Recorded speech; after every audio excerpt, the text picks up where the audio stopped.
মেরাদিয়া হাট বনশ্রী আমি আছি এখন ঢাকার ঢাকার অন্যতম মেরাদিয়া হাটে। এলাকা বনশ্রীর পূর্ব পাড়ে অবস্থিত এই মেরাদিয়া হাট সাপ্তাহিক বুধবারে হাটটি বসে। এখন রাত প্রায় 8টা বাজে। আর রাত্রিকালীন যে হাটের দৃশ্যটা অনেক মানুষজন কমে গেছে, কিন্তু দোকানপাট এখনও রয়ে গেছে বিশাল এলাকা জুড়ে এই হাটটি।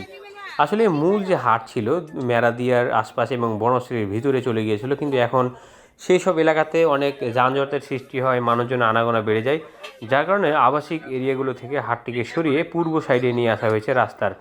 তো এখনও রাত প্রায় 8টা পার হয়ে গেছে। তো এই অবস্থায় এই এলাকায় প্রচুর এখন হাটের দৃশ্যটা চোখের সামনে ভেসে উঠছে। গ্রামের যেরকম হাট হয় ঠিক সেরকম এখানে হাট বসেছে।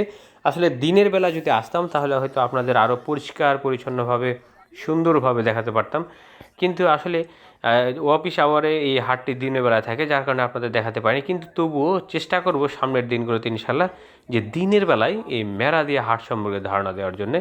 রাজধানী ঢাকার বনশ্রীতে অবস্থিত এই মেরাদিয়া হাট আসলে রাজধানীর শহর এলাকায়, মানে রাজধানী শহরে গ্রামের মতো হাট বসে, এটা শুনলে অনেকেই অবাক হয়ে যাবেন, কিন্তু হ্যাঁ এটাই ঠিক। ঠিক গ্রামগঞ্জে যেরকম হাট বসে এখানেও সেরকম, মানে অনেকটা বলা যায় গ্রামের হাট। আর এই যে দোকানপাটগুলো দেখছেন এগুলো হচ্ছে গ্রামগঞ্জ থেকে আসে এবং গ্রামের বিভিন্ন এলাকা থেকে শীতলক্ষ্যা নদী হয়ে খাল বেয়ে, কিন্তু এই হাটের পাশেই কিন্তু রয়েছে একটা খাল, যেটা হচ্ছে হাতিরঝিল থেকে পানিগুলো বেয়ে গিয়ে শীতলক্ষ্যা নদীতে পড়েছে। তো এই যে হাটটা বসেছে, মানে গ্রামীণ ঐতিহ্যকে টিকিয়ে রাখতে যা করা লাগে আর কি। আমাকে খুব ভালো লাগে, গ্রামগঞ্জের হাটগুলোতে অনেক কিছু পাওয়া যায়। তো আসলে এই সুন্দর সুন্দর দৃশ্যগুলো আসলে হয়তো একটা সময় থাকবে না। কারণটা হচ্ছে এখন হাটের পরিমাণটা কমে গিয়েছে। এখন যেসব এলাকায় গ্রামগঞ্জে হাট বসতো সেখানে বাজার হয়ে গেছে, যেখানে বাজার রয়েছে সেখানে হাট অনেকটা কমে যাওয়ার কারণে হাটের যে আমেজপূর্ণ একটা পরিবেশ থাকতো, উৎসব মুখর যে পরিবেশ থাকতো, সেগুলো কিন্তু এখন অনেকেই মানুষ মিস করে। বিশেষ করে গ্রাম বাংলার মানুষজন, যে হাট একটা ঐতিহ্যবাহী গ্রামের একটা সংস্কৃতি বলা যায়। তো এই যে হাট বাজার, এইগুলো কিন্তু মানুষ খুব মিস করবে।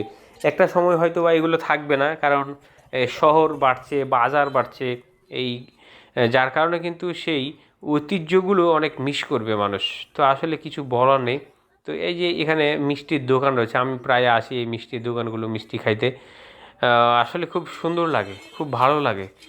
চমৎকার একটা জায়গা, চমৎকার একটা লোকেশন।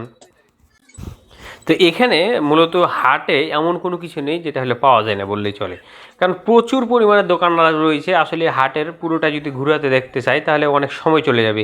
হাটের শুধুমাত্র কিছু অংশ আপনাদের দেখার চেষ্টা করেছি। আর এই বিশাল এলাকা জুড়ে মূলত এই হাটটি অলিগলি ছড়িয়ে ছিটিয়ে রয়েছে।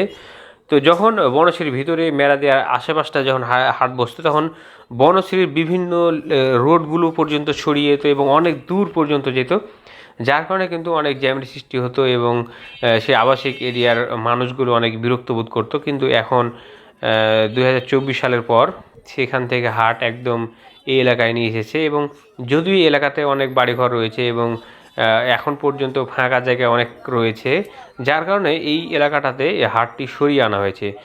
আসলে এই গ্রামের মতন পরিবেশ সৃষ্টি হওয়ার কারণে গ্রামের মানুষজন যারা ঢাকায় থাকে তারা কিন্তু এখানে হাট বাজার করতে আসে, শহরের মানুষেরাও কিন্তু এটা পছন্দ করে। আর পছন্দনীয়ও বটে, কারণ এখানে দৈনন্দিন টাইমে যে, মানে অন্যান্য সময় বছরের যে সময়গুলোতে যে জিনিসের দামগুলো থাকে তার চেয়ে অনেকটা কম মূল্যে পাওয়া যায় হাটে। একটা উৎসব মুখর পরিবেশ থাকে, যার কারণে সবাই এটা পছন্দ করে। তো যাই হোক, ভিডিওটি কেমন লাগলো আপনার মতামত জানিয়ে দিন। আর ভালো লাগলে অবশ্যই একটা সাবস্ক্রাইব করবেন আর বেল বাটনটি প্রেস করতে ভুলবেন না। পরবর্তী ভিডিও দেখার আমন্ত্রণ রইল। Thank you so much for watching this video.